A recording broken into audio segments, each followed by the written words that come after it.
Big animating, delightful, Deborah!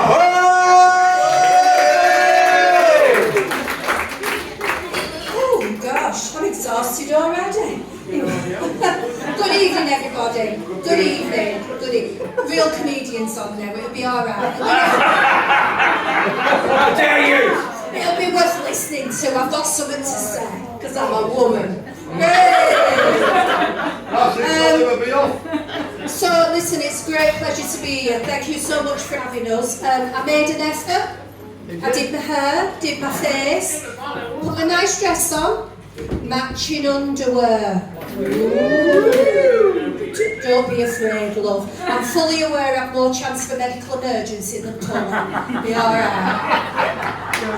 I'm from Rochdale, I don't know if you know it, it's a little village outside Manchester, yeah. For them that don't know it, it's famous for Gracie Fields, Lisa Stansfield, grooming gangs. And I had an idyllic childhood. Smoking, drinking, underage sex. Yeah, I was dragged up proper. And it would have been perfect, but my mum were barking mad. She was absolutely crackers, totally obsessed with the weight. And I'll give you an example, she was a yo-yo dieter. 1980, she was North West Slimmer of the Year. 1981, she was Face of Greg's.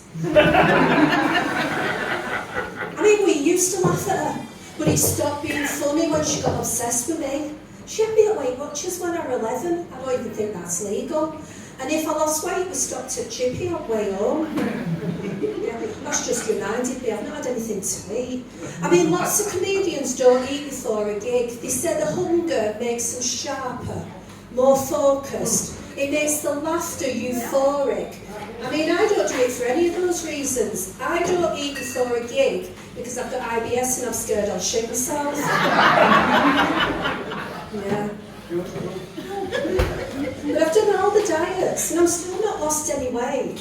But my favourite one was the cabbage soup diet. Do you remember that? Cabbage soup diet. Rapid weight loss and an effective form of contraception. I tell you what, you eat cabbage soup for a week and no fuckers coming near you. But I don't know about the fat jab. I can't make my mind up about it. I mean, I feel that Monjaro is to dieting what cucumbers are to nuns.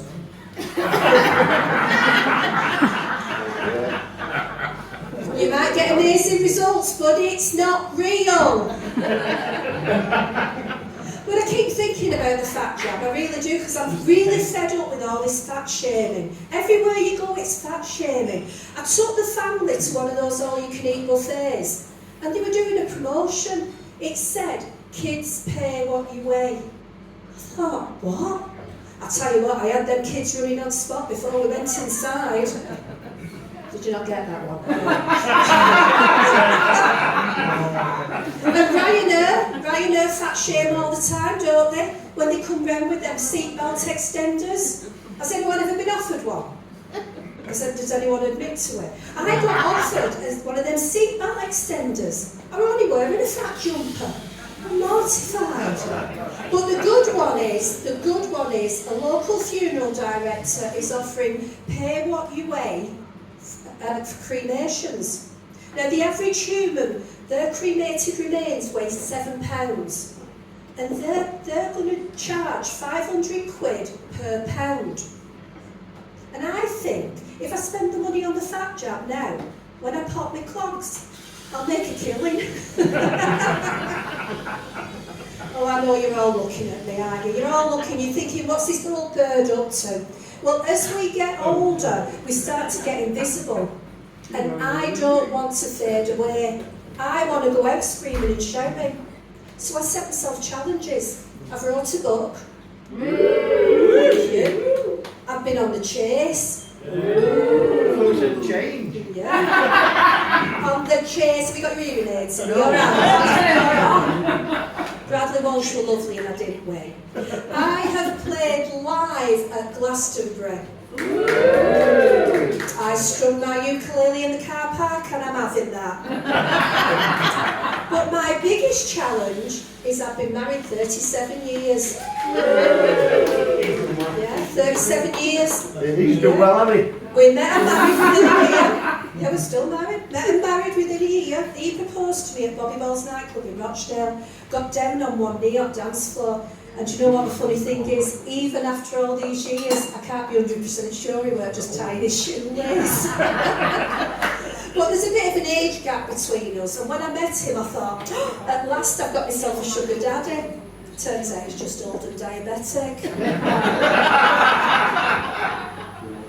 But when we married until death do us part, didn't we? Until death do us part. I just didn't think it'd take this long. But I knew that we'd never separate. I knew that we'd stay together because neither of us wanted custody of kids. But he's kind of fallen out with me. He's really ticked off with me. He said it's either him or the comedy. And I said to him, well, let me have a think about it. Where is it? But you know what, I've had him such a long time, and I do love him. And do you know what, there's been events that have happened throughout our life that have like tested our love. It's kind of things that have happened have shown how much I love him. I mean, I've almost lost him twice. You know, first time he had serious heart disease and emergency surgery. The second time he wandered off from Tesco's. But yeah, I do want to keep him. So I decided, yeah, go on then, I'll take the punishment. He punished me physically, mentally, emotionally. He made me take the grandkids to Butlins. It was bloody awful. But then I had to agree that I'd only do 2 gigs a week. I've got 4 this week. It'll be alright, I'll just give him a blowjob. I'll be your dog. We'll write it down. But he's changed, you know, he's changed over years. When I met him, he had a narrow waist and a broad mind. That's certainly changed. Yeah. But just recently, I felt like he's been socially awakened. He's really angry with the government. Everyone is, aren't they? Really angry with the government. But he's angry because they've reduced men's alcohol intake from 21 units down to 14. And he's done the maths. That's 7 units a week, 350 units a year, and he figures that's 70 pints. The government has stolen 70 pints off every man in this room. And he's livid. He's joined a protest group. It's called Men Against Restricted Drinking Institute. Mardy for sure. And all them Mardy men, you can join them if you want. I'm going to march to London and demand what's been taken be returned. And do you know what? I'm kind of proud of him. I'm proud that he's recognised a social injustice. I'm proud he's seen a wrong and wants to put it right. But then I found out the real reason. You not ticked him off? Do you not put him over edge? He was saving them 70 pies for a stag do in Benidorm. But then I've changed over years. I've changed. It used to be all high heels and push-up bras. I mean, the night I met him, my boobs were pushed that high. They were level with his nose. Do you know what his chat line were? Can I nuzzle in your bosom? I said, go on, man. But I used to spend a fortune on perfumes. Does anyone remember Lulu? Do you remember Lulu? Oh my God, it was so strong. You'd smell me before I entered a room. Now I spend as much on air freshener so you don't smell me when I leave. Yeah, but there's always something in them. Oops. There's always something. I went to the doctor's with tonsillitis, and as she's looking down my throat, she said, I think you could do with a colonoscopy. I thought, how far down can she see?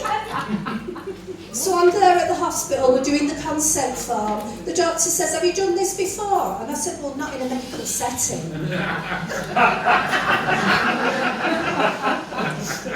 He told me all the ways I can die, all the things that can go wrong. And then he said, you may experience sexual arousal. So I'm there on the hospital table on my left-hand side with a camera up my bum. Can I just read the room, please? Can I just read the room? Can you give me a cheer if you've had a colonoscopy, please? Yeah. Do you know what? I knew you guys were my people. Yeah. All them that did cheer, there's something to look forward to. So I'm there, I'm back to my story now. Pay attention, you'll miss the best bit. I'm there, I'm on my left-hand side, cameras up my bum, he's having a right good look round.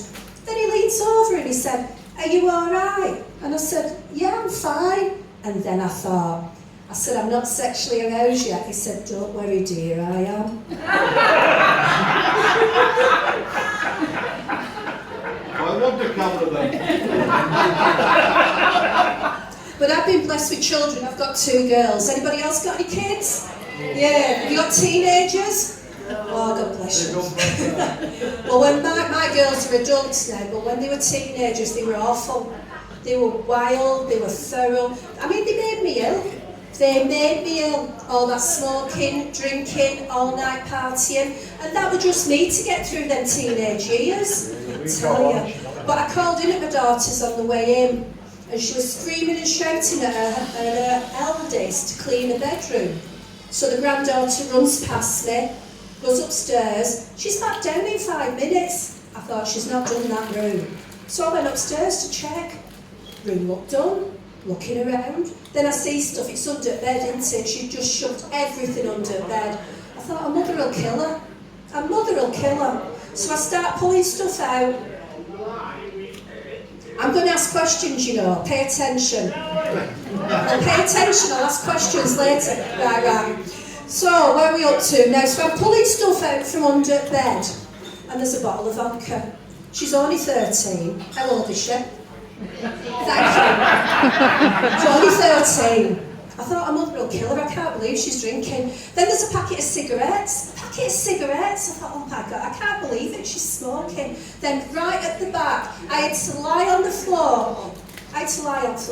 To get this. A packet of condoms. I thought, oh my God, I can't believe it. She's got a penis.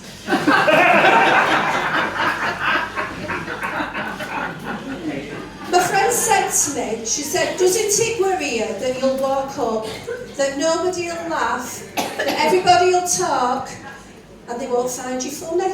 And I said, "No, not really, because it's like being married, isn't it?" I do this, I'll just make sure. I do this because it makes me feel alive. It makes me feel relevant. It makes me feel me. Yay! And my husband has an issue with that statement. I think he's jealous. I said, "Go and find something that makes you feel that way." He says, "I think I'll be a Morris dancer." I said, "Crack on with that then." So he goes down to Village Hall. He said all the Morris men were there drinking real ale. All the anoraks were hung up outside a door. They asked him loads of questions. Let him try the bells on. They even let him have a go with the handkerchief. They said he had amazing wrist action. No surprises. Then the main man said one final question. "Are you circumcised?" The man asked one final question. "Are you circumcised?" It was that important, he asked it twice. My husband says, actually, yes I am. And the man shut the book. He said, "Your application's not successful." My husband said, "But why?" I answered the questions, I tried the bells on, you even said I had good wrist action. But he said, "You don't meet the criteria." Apparently, to be a Morris dancer, you've got to be a complete prick. And that, ladies and gentlemen, is pretty much me. Thank you. Just one final thing. Can I just say something? One final thing before I go. Listen, this is really, really important. Really important. You've been really lovely. And I feel that I need to tell you this. I actually had my colonoscopy this morning. And I want everybody to know that the prep is far worse than the procedure. It's really important that the prep is far worse than the procedure. But on the plus side, this is the first time I've done stand-up comedy and not been full of shit. Thank you so much, everyone. Thank you. Very good, yeah.